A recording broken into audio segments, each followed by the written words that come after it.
আল্লাহ রাব্বুল আলামিন সূরা লোকমানের একেবারে শেষের আয়াত 34 নম্বর আয়াতের মধ্যে আল্লাহ রাব্বুল আলামিন বলেন, ইন্নাল্লাহা ইনদাহু ইলমুস সাআহ, কিয়ামত কবে হবে, কখন হবে সেটা জানেন কে? আল্লাহ। কিয়ামতের খবর এটা কি দুনিয়ার কোনো মানুষ জানতে পারে? না, দুনিয়ার কোনো পীর জানে না, দুনিয়ার কোনো ওয়ালি জানে না, গাউস কুতুব জানেন না, কোনো সাহাবী জানে না, এমনকি আল্লাহর নবী পর্যন্ত জানেন না। জানেন কে? আল্লাহ। আল্লাহ রাব্বুল আলামিন বলেছেন, ইন্নাল্লাহা, নিশ্চয় আল্লাহ, ইনদাহু ইলমুস সাআহ, কিয়ামত কবে হবে তা জানেন। তাহলে কিয়ামতের খবর একমাত্র আল্লাহ রাব্বুল আলামিন জানেন। কিয়ামত আবার দুই প্রকার, একটা হলো সমষ্টিগতভাবে আর একটা হলো ব্যক্তিগতভাবে। সমষ্টিগতভাবে কিয়ামত হচ্ছে যখন নাকি ওই সিংহের মধ্যে ফু দেওয়া হবে। আল্লাহ রাব্বুল আলামিনের হুকুম, হযরত ইসরাঈল আলাইহিস সালাম সিংহের মধ্যে ফু দিবেন। 3টা ফু দিবেন, সমস্ত পৃথিবীতে যা কিছু আছে সব কিছু ধ্বংস হয়ে যাবে। এটা হলো 1 নম্বর কিয়ামত। আরেক প্রকারের কিয়ামত হলো যে যখন নাকি কোনো ব্যক্তি মারা যায়, যখন যে মারা যায় তখনই তার জন্য কিয়ামত হয়ে যায়। ইযা মাতাল ইনসানু ক্বামাত কিয়ামাতুহু, যখন নাকি মানুষ মারা যায় তখন তার জন্য এটা কিয়ামত হয়ে যায়। তাহলে সমষ্টিগত কিয়ামত আর ব্যক্তিগত কিয়ামত, তাহলে এই দুটোটা কিয়ামতের ব্যাপারই সম্পূর্ণভাবে জানেন কে? আল্লাহ। কখন কিয়ামত হবে সমষ্টিগতভাবে এটাও আল্লাহ তাআলা জানেন, এবং আমি আপনি কখন মারা যাব এটাও জানেন কে? তাহলে এই দুটো রকমের কিয়ামতের খবর আল্লাহ জানেন। এরপর আসেন দ্বিতীয় নম্বর, আল্লাহ তাআলা বলেন, ওয়ায়ুনাজ্জিলুল গায়স, কখন বৃষ্টি হবে এই বৃষ্টির খবর জানেন কে? একমাত্র আল্লাহ। বর্তমান যুগে দেখা যায় বিভিন্ন সংবাদ মাধ্যমে বিভিন্নভাবে জানানো হয়, পত্রিকার মধ্যে আসে, টেলিভিশনের মধ্যে আসে যে আগামীকাল বা অমুক দিন বৃষ্টি হতে পারে, এই ধরনের কিন্তু বলে, বৃষ্টি হতে পারে এরকম কিন্তু বলে। আপনারা যতটা খবর শুনবেন বৃষ্টি হওয়ার সম্ভাবনা আছে এরকম কথা বলে, কিন্তু শিউর দিয়া বলতে পারে না। কারণ আপনারা খেয়াল করে থাকবেন, অনেক দিন অনেক সংবাদ আমি নিজেই শুনেছি যে অমুক দিন বৃষ্টি হতে পারে, কিন্তু বৃষ্টির নাম গন্ধ নাই। আবার এমনও আছে বৃষ্টির কোনো কথাই বলে না খবরের মধ্যে, কিন্তু বৃষ্টি হয়ে গেছে। ঠিক কিনা বলেন?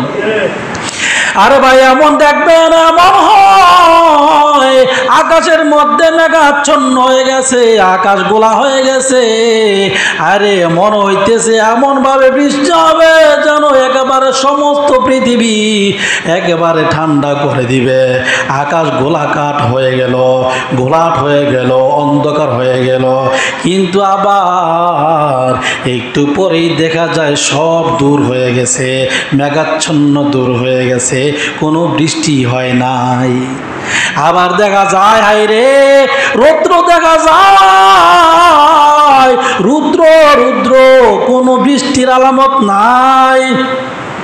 কিন্তু দেখা গেছে রুদ্র চলতেছে আবার বৃষ্টি হয়। এমন হয় কি হয় না?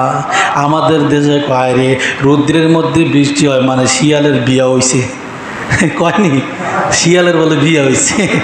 এগুলো কথা ভুয়া কথা।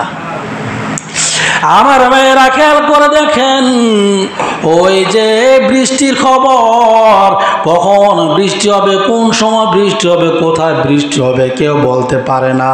সেই খবরটা জানেন কে? আমি একদিন মাদ্রাসার মধ্যে ওই মসজিদ থেকে নামাজ পড়া, জোহরের সময় মসজিদ থেকে নামাজ পড়া আমি মাদ্রাসার মধ্যে যাইতেছি, ওইখানে এমন বৃষ্টি হয়েছে, মনে করেন ওই মসজিদ থেকে মাদ্রাসা পর্যন্ত যাওয়া যায় না, মানে যাইতে চাইলে ভিজে যাবে। কিন্তু আমি ওইখান থেকে যখন নাকি আমি আসতেছি, আইসা দেখি এইদিকে কোনো বৃষ্টি নাম গন্ধ নেই, একটা ফোঁটাও নাই। আমি কি ওইখানে এখান থেকে এখানে দেখলাম একেবারে সব ভিজে গেল, আর এখানে দেখি কোনো একটা ফোঁটাও বৃষ্টির আলামত নেই।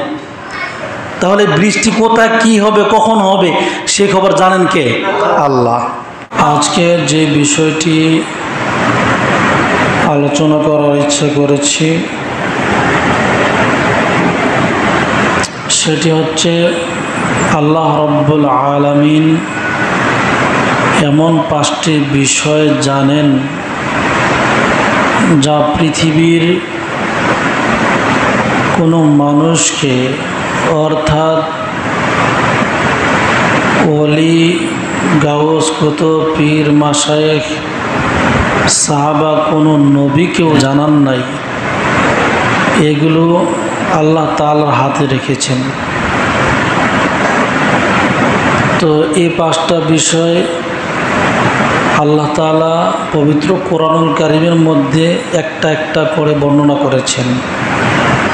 তো আমরা আজকে জানব। তো এই আয়াতে কারিমা বা এই বিষয় বুঝার আগে আমরা এই আয়াতে কারিমার শানে নজুল জানব। আল্লাহ তাআলা কোন অবস্থাতে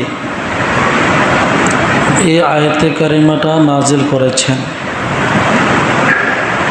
2টা শানে নজুল বলবো ইনশাআল্লাহ সংক্ষিপ্ত আকারে। এরপরে আমরা মূল আলোচনার দিকে যাওয়ার চেষ্টা করব। আল্লাহ পাক যেন তৌফিক দান করেন, বলেন আমিন।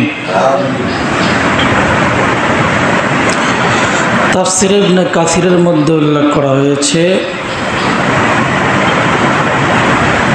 আল্লাহর নবী বিশ্বনবী রাহমাতুল্লিল আলামিনের কাছে একজন লোক আসছে।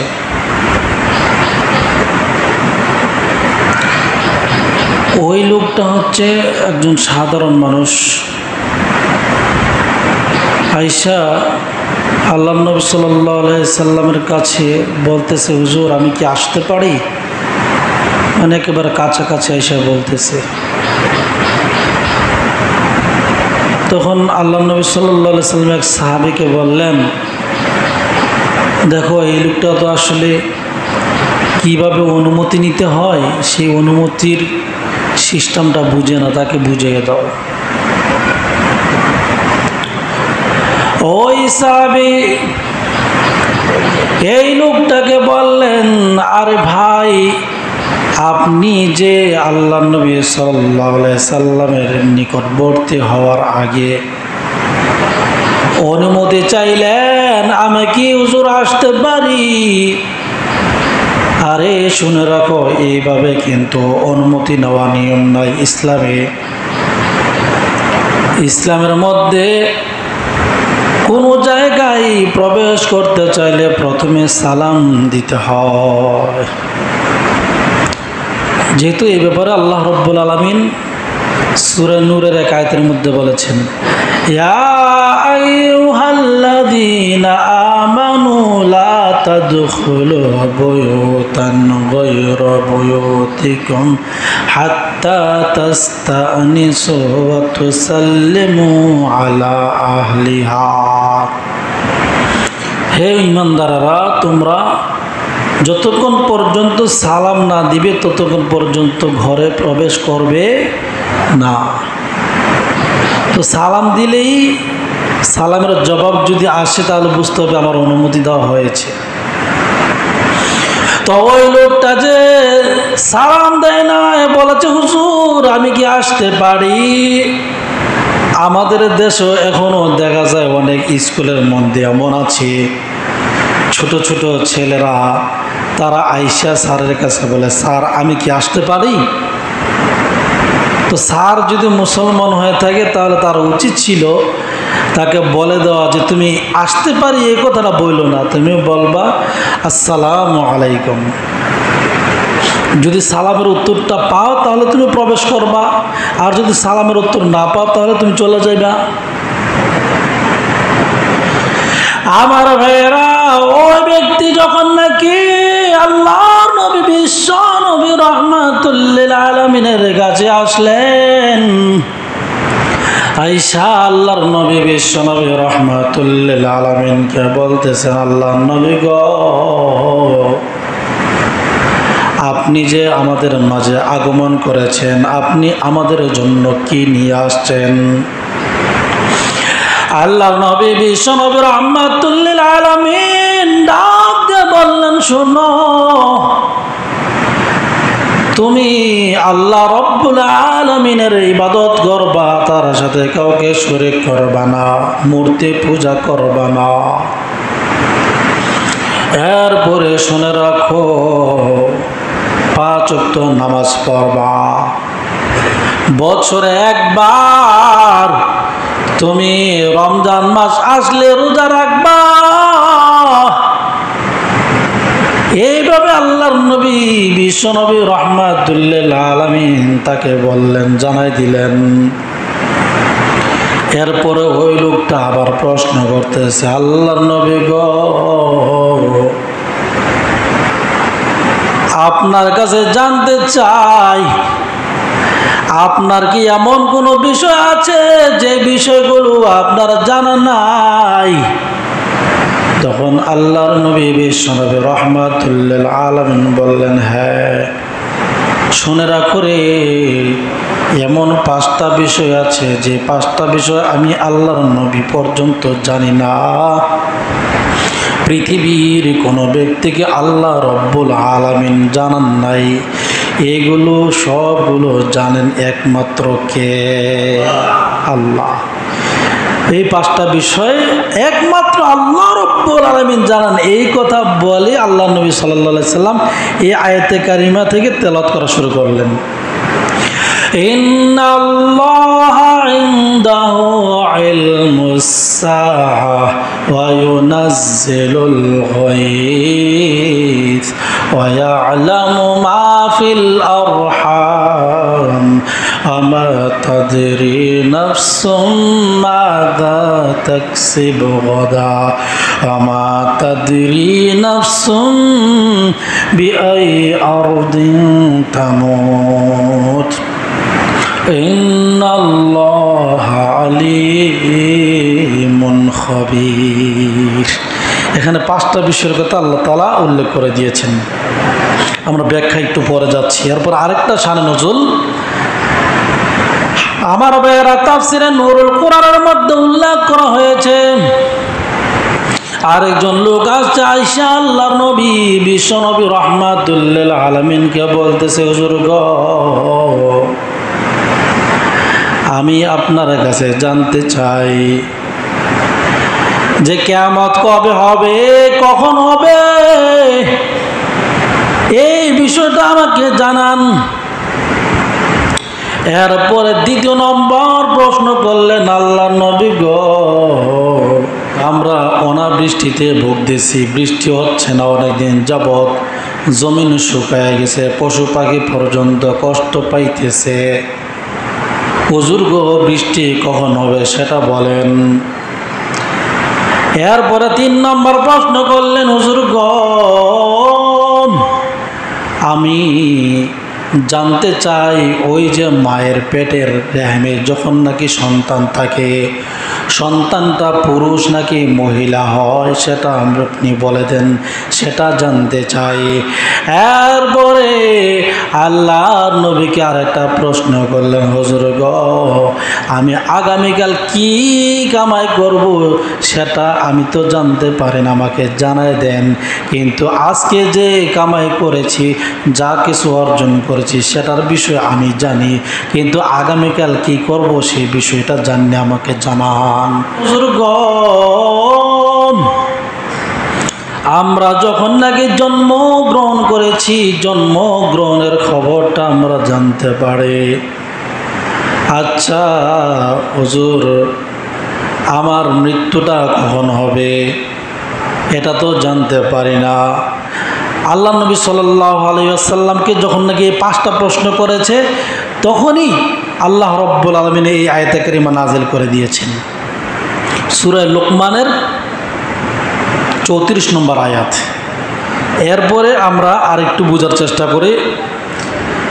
এই আয়াতের ভিত্তিতে তাফসিরে কিতাবের মধ্যে উল্লেখ করা হয়েছে, হযরত ইমাম মালিক রাহমাতুল্লাহি আলাইহি, আল্লাহর একজন পেয়ারা বান্দা চারজন ইমাম থেকে ইমাম আবু হানিফা, হানাফি, শাফি, মালিকি, হাম্বলি, হানাফি, শাফি, মালিকি, মালিকি যে বলি হজরত ইমাম মালিক রহমাতুল্লাহ আলাইহি, হজরত ইমাম মালিক রহমাতুল্লাহ আলাইহি তিনি যখন নাকি 40 বছর পর্যন্ত ওই যে মক্কা নগরীর মধ্যে বসবাস করতেছেন, তখন তিনি চিন্তা করতেছেন, হায়রে আল্লাহর নবী বিশ্বনবী রাহমাতুল আলামিন মদিনা শরীফের মধ্যে আছেন, ওই মদিনা শরীফের মধ্যে আমি যাব, ওইখানে থাকবো, ওইখানে যদি আমার মরণ হয় তাহলে তো আল্লাহর নবী সাল্লাল্লাহু আলাইহি সাল্লাম যে দেশের মধ্যে তিনি শুয়ে আছেন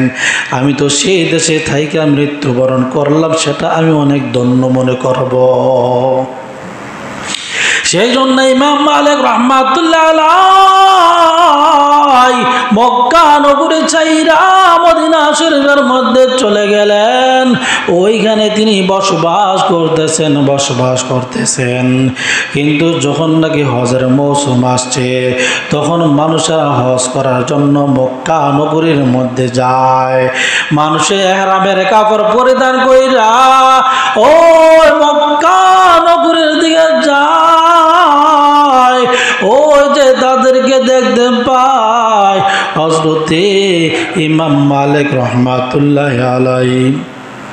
তাদেরকে দেখা তার মনের মধ্যে একটা আগ্রহ জাগলো, আরে ওই যে আরাফার ময়দান আছে, ওই আরাফার ময়দানের মধ্যে যদি আমি যাইতে পারতাম মনটা চায়, কিন্তু আমি যদি মক্কা নগরের মধ্যে মদিনা ছেড়ে আমি যাই তাহলে আমি বলতে পারি না আমি কতদিন বাঁচব। যদি মক্কা নগরের মধ্যে যাই আর ওইখানে যদি আমার মরণ হয় তাহলে তো আমি মদিনা শরীফের মধ্যে মৃত্যু হলো না, যে দেশের মধ্যে আল্লাহর নবী সাল্লাল্লাহু আলাইহি ওয়াসাল্লাম শুয়ে আছেন। মনের মধ্যে খুবই একটা চিন্তা করতেছেন যে আমি মক্কা নগরীর মধ্যে আমি যাইতেও চাই, আবার মরণ হয়ে গেলে আমি তার মদিনার মধ্যে মরতে পারবো না। এখন তিনি একটি ইস্তেখারা করতেছেন, হাদিস শরীফের মধ্যে একটা কোনো বিষয় চিন্তা ভাবনা থাকলে ইস্তেখারা করা নিয়ম, তিনি ইস্তেখারা করলেন। ইস্তেখারা কইরা তিনি যখন নাকি রাত্রে ঘুমাইলেন স্বপ্ন যোগে দেখতে পায় আল্লাহর নবী বিশ্ব নবী রহমাতুল্লিল আলামিন আয়েশা ইমাম মালিক রহমাতুল্লাহ আলাইহিকে ডাক দিয়ে বলতেছে, মালিক, এইভাবে দেখাইয়া 5টা আঙ্গুল দেখাইয়া বুঝাই দিলেন। কিন্তু ইমাম মালিক রহমাতুল্লাহ আলাইহি তিনি ঘুম থেকে জাগ্রত হয়ে বুঝতেছেন না, আরে আল্লাহর নবী সাল্লাল্লাহু আলাইহি ওয়াসাল্লাম 5টা আঙ্গুল দেখাইয়া কি বুঝাইলেন? আমি কি দুনিয়ার মধ্যে 5 দিন বেঁচে থাকবো নাকি 5 মাস বেঁচে থাকবো নাকি 5 বছর বেঁচে থাকবো আমি তো বুঝতে পারতেছি না। এই আমার ভাইয়েরা, হযরতে ইমাম মালিক রহমাতুল্লাহ আলাইহি তিনি যখন নাকি চিন্তা করে বুঝতেছেন না, তখন ইমাম মালিক রহমাতুল্লাহ আলাইহি তার খাদেমকে পাঠাইলেন। আরে বর্তমান যুগে সবচেয়ে বড় যে ব্যক্তি নাকি স্বপ্নের ব্যাখ্যা দিতে পারে, ভালো স্বপ্নের ব্যাখ্যা সম্পর্কে ধারণা আছে, ওই ব্যক্তির কাছে হযরত ইবনে সিরিনের কাছে আমি একজন খাদেমকে দিয়ে পাঠাই, স্বপ্নের ব্যাখ্যাটা যেন বলে দেয়। আর যদি বলে দেয় আমি যদি 5 মাস বেঁচে থাকি তাহলে তো আমি আরাফার ময়দানে যেও আসতে পারবো, যদি 5 দিন উদ্দেশ্য হয় তাহলে তো আমি আর ওই মক্কা নগরীর মধ্যে আরাফার ময়দানে আমি যাইতে পারবো না। এখন এটার ব্যাখ্যাটা কি? নাকি 5 বছরের কথা বলা হয়েছে? 5 বছর হইলে তো আমি কোনো টেনশন ছাড়াই আমি ওই আরাফার ময়দানে যাইয়া আমি আবার মদিনা শরীফের মধ্যে আসতে পারবো। আমার ভাইরা, এরপর হযরত ইমাম মালিক রহমাতুল্লাহ আলাইহির কথা অনুযায়ী খাদেম যখন নাকি হযরত ইবনে সিরিন রহমাতুল্লাহ আলাইহির কাছে গিয়েছেন, ইবনে সিরিন রহমাতুল্লাহ আলাইহির কাছে যাইয়া বলতেছেন, হুজুর গো, একটা লোক দেখেছে আল্লাহ নবী সাল্লাল্লাহু আলাইহি সাল্লামকে রাত্রবেলা স্বপ্নে দেখেছে। আল্লাহ নবী সাল্লাল্লাহু আলাইহি সাল্লাম 5টা আঙ্গুল দেখাইয়া কি যেন বুঝাইলেন, তিনি বুঝতে পারতেছেন না। তখন ইবনে সিরিন রাহমাতুল্লাহ আলাইহি তিনি বলেন, আরে আমি যে স্বপ্নের ব্যাখ্যা করব, শুনে রাখো, বলো এই স্বপ্নটা কে দেখেছে? কয়, যেই ব্যক্তি দেখেছে সে নিষেধ করেছে বলার জন্য, তার নামটা গোপন রাখার জন্য বলেছে। কয়, শুনে রাখো, যদি তুমি তার নাম না বলো আমি ব্যাখ্যাও বলবো না, তবে আমার যে ধারণা এই স্বপ্নটা ইমাম মালিক এই যুগের শ্রেষ্ঠ আলেম, সে ব্যতীত কেউ দেখতে পারে না। এরপরে এই লোকটা চলে গেছে, ব্যাখ্যা বলে নাই। ইমাম মালিক রাহমাতুল্লাহ আলাইহির কাছে যাইয়া বলতেছে, হুজুর গো, আমি ইবনে সিরিনের কাছে গিয়েছিলাম স্বপ্নের ব্যাখ্যা জানার জন্য, কিন্তু আমি নামটা বলি নাই, আপনি বলেছেন গোপন রাখার জন্য, কিন্তু নাম যদি প্রকাশ না করে উনি বলবে না। তখন ঠিক আছে বললেন, আরে এই লোক যেহেতু আমার নাম উল্লেখ করে ফেলেছে, ইমাম মালিক ছাড়া এই স্বপ্ন কেউ দেখতে পারে না, তাহলে তো সে জেনে গেছে, তার কাছে বলে দিও হ্যাঁ ইমাম মালিক এই স্বপ্ন দেখেছে। তখন এই খাদেম আয়েশা ইবনে সিরিন রাহমাতুল্লাহ আলাইহির কাছে ডাক দিয়ে বলতেছে, হুজুর গো, হ্যাঁ ইবনে সিরিন, ভাই এটা বন্ধ করে দেন, কারেন্ট গেছে না, আওয়াজ হইতেছে। হযরত ইবনে সিরিন রাহমাতুল্লাহ আলাইহি বলতেছেন, শুনে রাখো, এই যে 5 আঙ্গুল দেখাইলেন আল্লাহর নবী সাল্লাল্লাহু আলাইহি সাল্লাম, 5 আঙ্গুল দেখাইয়া এই কথাই আল্লাহ রব্বুল আলামিন আল্লাহর নবী সাল্লাল্লাহু আলাইহি সাল্লাম 5 আঙ্গুল দেখাইয়া ইমাম মালিককে বুঝাই দিলেন 5 আঙ্গুল মানে 5টা বিষয়। শুনে রাখো, শুনে রাখো, আরে 5টা বিষয় এমন আছে যে 5টা বিষয়ের জ্ঞান একমাত্র আল্লাহ রব্বুল আলামিনের হাতে, পৃথিবীর আর কাউকে 5টা বিষয়ে জানানো হয় নাই। এ 5 আঙ্গুল দিয়ে কি বোঝানো হয়েছে? 5টা বিষয় বোঝানো হয়েছে, যে 5টা বিষয় এর জ্ঞান মাত্র একমাত্র আল্লাহ রব্বুল আলামিনের জানা আছে, আর কারো জানা নাই।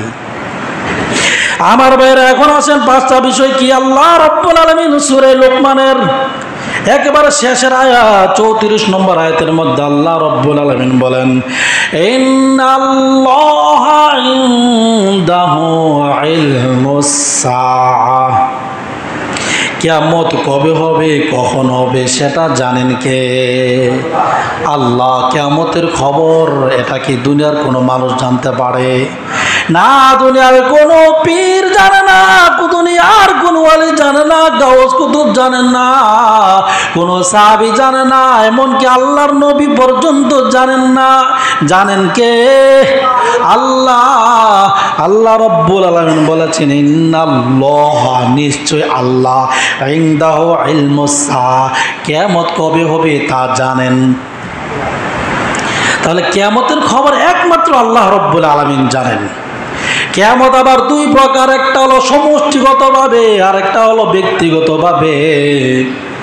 সমষ্টিগতভাবে কিয়ামত হচ্ছে যখন নাকি ওই সিংহের মধ্যে ফু দেওয়া হবে। আল্লাহ রব্বুল আলামিনের হুকুমে হযরত ইসরাঈল আলাইহিস সালাম সিংহের মধ্যে ফু দিবেন। 3টা ফু দিবেন, সমস্ত পৃথিবীতে যা কিছু আছে সব কিছু ধ্বংস হয়ে যাবে। এটা হলো 1 নম্বর কিয়ামত। আরেক প্রকারের কিয়ামত হলো যে যখন নাকি কোনো ব্যক্তি মারা যায়, যখন যে মারা যায় তখনই তার জন্য কিয়ামত হয়ে যায়। ইযা মাতাল ইনসানু ক্বামাত কিয়ামাতুহু, যখন নাকি মানুষ মারা যায় তখন তার জন্য এটাই কিয়ামত হয়ে যায়। তাহলে সমষ্টিগত কিয়ামত আর ব্যক্তিগত কিয়ামত, তাহলে এই দুটোটা কিয়ামতের ব্যাপারই সম্পূর্ণভাবে জানেন কে? আল্লাহ। কখন কিয়ামত হবে সমষ্টিগতভাবে এটাও আল্লাহ তাআলা জানেন, এবং আমি আপনি কখন মারা যাব এটাও জানেন কে? তাহলে এই দুটো রকমের কিয়ামতের খবর আল্লাহ জানেন। এরপর আসেন 2 নম্বর, আল্লাহ তাআলা বলেন ওয়ায়ুনাজ্জিলুল গায়স, কখন বৃষ্টি হবে এই বৃষ্টির খবর জানেন কে? একমাত্র আল্লাহ। বর্তমান যুগে দেখা যায় বিভিন্ন সংবাদ মাধ্যমে বিভিন্নভাবে জানানো হয়, পত্রিকার মধ্যে আসে, টেলিভিশনের মধ্যে আসে যে আগামীকাল বা অমুক দিন বৃষ্টি হতে পারে, এই ধরনের কিন্তু বলে, বৃষ্টি হতে পারে এরকম কিন্তু বলে। আপনারা যতটা খবর শুনবেন বৃষ্টি হওয়ার সম্ভাবনা আছে এরকম কথা বলে, কিন্তু শিউর দিয়া বলতে পারে না। কারণ আপনারা খেয়াল করে থাকবেন অনেক দিন অনেক সংবাদ আমি নিজেই শুনেছি যে অমুক দিন বৃষ্টি হতে পারে, কিন্তু বৃষ্টির নাম গন্ধও নাই। আবার এমনও আছে বৃষ্টির কোনো কথাই বলে না খবরের মধ্যে, কিন্তু বৃষ্টি হয়ে গেছে। ঠিক কিনা বলেন? আরে ভাই এমন দেখবেন এমন হয় আকাশের মধ্যে মেঘাচ্ছন্ন হয়ে গেছে, আকাশ গোলা হয়ে গেছে, আরে মনে হইতেছে এমন ভাবে বৃষ্টি হবে যেন একেবারে সমস্ত পৃথিবী একেবারে ঠান্ডা করে দিবে। আকাশ গোলাকাট হয়ে গেল, গোলাট হয়ে গেল, অন্ধকার হয়ে গেল, কিন্তু আবার একটু পরেই দেখা যায় সব দূর হয়ে গেছে, মেঘাচ্ছন্ন দূর হয়ে গেছে, কোনো বৃষ্টি হয় নাই। আবার দেখা যায় হায় রে রৌদ্র দেখা যায়, রুদ্র রুদ্র, কোনো বৃষ্টির আলামত নাই। কিন্তু দেখা গেছে রুদ্র চলতেছে আবার বৃষ্টি হয়। এমন হয় কি হয় না? আমাদের দেশে কয় রে রুদ্রের মধ্যে বৃষ্টি হয় মানে শিয়ালের বিয়া হইছে, কয়নি? শিয়ালের বলে বিয়া হইছে। এগুলো কথা ভুয়া কথা। আমার মেয়েরা খেয়াল করে দেখেন, ওই যে বৃষ্টির খবর, কখন বৃষ্টি হবে, কোন সময় বৃষ্টি হবে, কোথায় বৃষ্টি হবে কেউ বলতে পারে না। সেই খবরটা জানেন কে? আমি একদিন মাদ্রাসার মধ্যে ওই মসজিদ থেকে নামাজ পড়া, জোহরের সময় মসজিদ থেকে নামাজ পড়া আমি মাদ্রাসার মধ্যে যাইতেছি, ওইখানে এমন বৃষ্টি হয়েছে মনে করেন ওই মসজিদ থেকে মাদ্রাসা পর্যন্ত যাওয়া যায় না, মানে যাইতে চাইলে ভিজে যাবে। কিন্তু আমি ওইখান থেকে যখন নাকি আমি আসতেছি, আইসা দেখি এইদিকে ওই কোনো বৃষ্টি নাম গন্ধ নেই, একটা ফোঁটাও নাই। আমি কি ওইখানে এখান থেকে এখানে দেখলাম একেবারে সব ভিজে গেল, আর এখানে দেখি কোনো একটা ফোঁটাও বৃষ্টির আলামত নেই। তাহলে বৃষ্টি কোথায় কি হবে কখন হবে সে খবর জানেন কে? আল্লাহ। এরপরে 3 নম্বর হলো ইয়ালামু মা ফিল আরহাম, মায়ের গর্ভের মধ্যে কি আছে, ছেলে আছে না মেয়ে আছে, সেটাও একমাত্র জানেন কে? আল্লাহ। বলতে পারেন হুজুর এখন তো বর্তমানে দেখা যায় আলট্রাসোনোগ্রাম যখন নাকি করা হয়, তখন ওই আলট্রাসোনো করলে দেখা যায় ছেলে হবে না মেয়ে হবে এরকম বলা হয়। কিন্তু আমার ভাইয়েরা ওইটা বলা হয় কখন? যখন নাকি আল্লাহ রব্বুল আলামিন মায়ের গর্ভের মধ্যে যখন নাকি আকৃতি ধারণ করাইয়া দেন, যখন নাকি আকৃতিটা গঠন হয়, ছেলে অথবা মেয়ের আকৃতি হয় তখন ধরতে পারে। কিন্তু যখন নাকি মায়ের গর্ভের মধ্যে সন্তান মাত্র গেছে, ওই সময় ছেলে হবে না মেয়ে হবে বলার ক্ষমতা কারো নাই, বলতে পারবে না। আমার ভাইয়েরা বোঝা গেল মায়ের গর্ভের মধ্যে সন্তান কি হবে, ছেলে হবে না মেয়ে হবে পৃথিবীর কেউ বলতে পারবে না, সুনির্দিষ্ট সময় আসা আগ পর্যন্ত। সেটা শুধু একমাত্র জানেন আল্লাহ। এরপরে 4 নম্বর হলো ওয়ামা তাদরি নাফসুম মাযা তাকসিবু গাদা, আরে আগামীকাল কে কি কাজ করবে সেটাও একমাত্র আল্লাহ জানেন।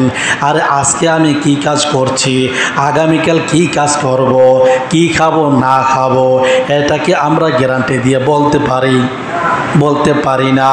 এমন এক সময় হয়, এমন এক খাদ্য চলে আসলো, হায় রে কখনো কল্পনা করি নাই এই খাদ্য কোথা থেকে কখনো আসবে, কিন্তু এখন চলে আসছে। আবার দেখা যায় অনেক আশা করেছিলাম আগামীকাল এই জিনিসটা খাবো, এই দাওয়াত খাবো, অমুক জায়গায় আমি অনুষ্ঠানে যাব, কিন্তু কোনোভাবে যাওয়া সম্ভব হলো না। আগামীকাল এই কাজটা করব, করা সম্ভব হয় না। এরকম কোনো গ্যারান্টি দিয়ে আমরা বলতে পারি না। সেটা জানেন কে? আল্লাহ রাব্বুল আলামিন। এরপরে 5 নম্বর হলো ওয়ামা তাদরি নাফসুম বিআই আরদিন তামুত। আরে মানুষ কখন কোথায় মৃত্যুবরণ করবে সেটাও জানেন না দুনিয়ার কোনো মানুষ। এটা জানেন একমাত্র আল্লাহ রাব্বুল আলামিন।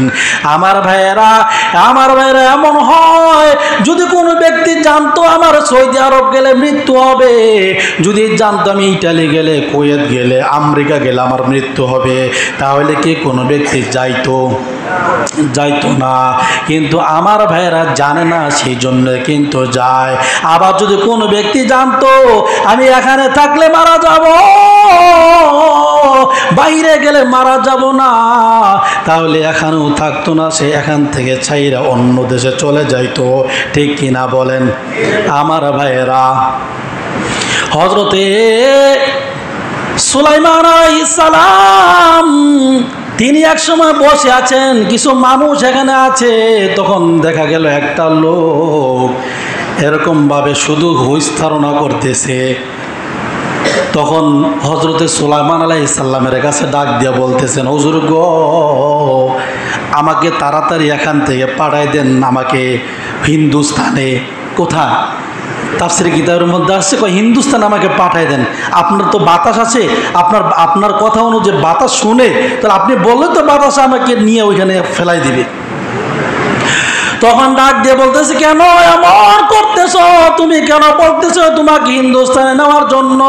তখন ডাক দিয়ে বলতেছে, ওই যে দেখেন একজন লোক আসছে, এই লোকটা মনে হয় আজরাইল।